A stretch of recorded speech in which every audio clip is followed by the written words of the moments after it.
বদনজরের রুকিয়ার গোসল করার নিয়ম। আমরা অনেক সময় বদনজরে পড়ে যাই। আল আইনু হাক্কুন, বদনজর এটা কিন্তু সত্য। যদি কারো বদনজর লেগে যায় আপনি কিভাবে বুঝবেন এবং কিভাবে এর থেকে বাঁচবেন আজকে প্র্যাকটিক্যালি আপনাদেরকে জানিয়ে দিব এবং আমলগুলো শিখিয়ে দিব। আল্লাহর প্রতি বিশ্বাস রেখে, আল্লাহর প্রতি ট্রাস্ট রেখে যদি আপনি পরিপূর্ণভাবে আমল করতে পারেন, ইনশাআল্লাহ আল্লাহ তাআলা এই বদনজর থেকে আপনাকে হেফাজত করবেন। অনেক সময় দেখা যাচ্ছে সুস্থ মানুষ অসুস্থ হয়ে গেছে। আপনার ছোট বাচ্চা খুব সুন্দর করে হাসাহাসি করে, ছোট বাচ্চা খাওয়া দাওয়া ঠিক মতো করতেছে, হঠাৎ করে খাওয়া দাওয়া বন্ধ করে দিয়েছে, শরীরে শুকিয়ে যাচ্ছে, মেয়েটা কথা শোনে না, অনেকের বিয়ে হচ্ছে না, এটা বদনজরের কারণে হতে পারে। কেননা আল আইনু হাক্কুন, বদনজর এটা সত্য। নবীজি সাল্লাল্লাহু আলাইহি ওয়াসাল্লামের জামানায় কিন্তু এরকম হয়েছিল। এক সাহাবী গোসল করতেছিলেন, হঠাৎ করে তার পাশ দিয়ে আরেকজন সাহাবী যাচ্ছিলেন, সেই সময় তিনি শুধু তার দিকে তাকিয়েছেন, সাথে সাথে সে বেহুশ হয়ে পড়ে গিয়েছে। এরকম ঘটনা ঘটেছে। নবীজি সাল্লাল্লাহু আলাইহি ওয়াসাল্লাম জানিয়ে দিয়েছেন আল আইনু হাক্কুন, বদনজর এটা সত্য।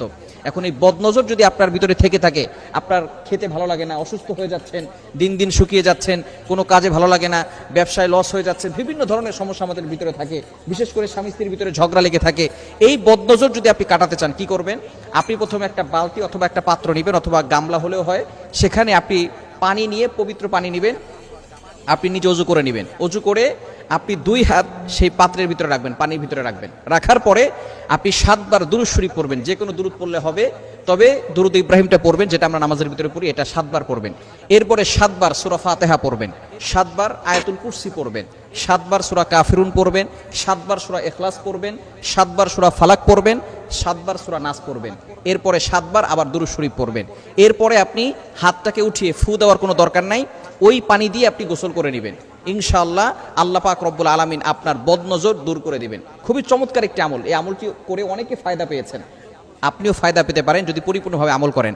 তবে অবশ্যই আমাদেরকে খেয়াল রাখতে হবে, টয়লেটের ভিতরে ঢুকে এই আমল করতে যাবেন না। বিশেষ করে বর্তমানে আমাদের প্রত্যেকটা ঘরের সাথে সাথে অ্যাটাচড টয়লেট, অ্যাটাচড বাথরুম হওয়ার কারণে দেখা যাচ্ছে যে আমরা ওইখানে গোসল করি, ওইখানেই টয়লেট করি।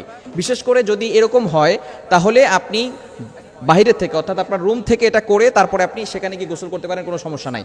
এই পানি দিয়ে গোসল করার পরে অন্য পানি দিয়েও আপনি গোসল করতে পারেন, কোনো সমস্যা হবে না। এভাবে যদি আপনি আমল করতে পারেন, অবশ্যই আপনি আল্লাহর পক্ষ থেকে উপকার পাবেন এবং কোরআনের যে একটা মর্যাদা আছে, কোরআনের যে পাওয়ার আছে, এটা আপনি সচক্ষে দেখতে পারবেন যে আল্লাহ পাক রব্বুল আলামিন আপনাকে সকল ধরনের বদনজর থেকে হেফাজত করবেন। আর আয়াতুল কুরসি, চারকুল, এগুলো 5 ওয়াক্ত নামাজের পরে আপনি পড়বেন। তাহলে কেউ ব্ল্যাক ম্যাজিক করে, জাদুটোনা করে আপনাকে কোনো ক্ষতি করতে পারবেন। অনেক সময় দেখবেন এই যে নামাজের পরে আপনি যদি আয়াতুল কুরসি না পড়েন, তাহলে কিন্তু আপনি বিপদে পড়ে যেতে পারেন। কারণ আয়াতুল কুরসি হচ্ছে জিন বলেন, ব্ল্যাক ম্যাজিক বলেন, কুফরি কালাম বলেন, সবকিছুর বড় মহা ওষুধ। সূরা বাকারার 255 নম্বর আয়াত, 3 নম্বর পারার 1 নম্বর পৃষ্ঠার 8, 9, 10, 11, 12, 13 নম্বর লাইনগুলোতে রয়েছে।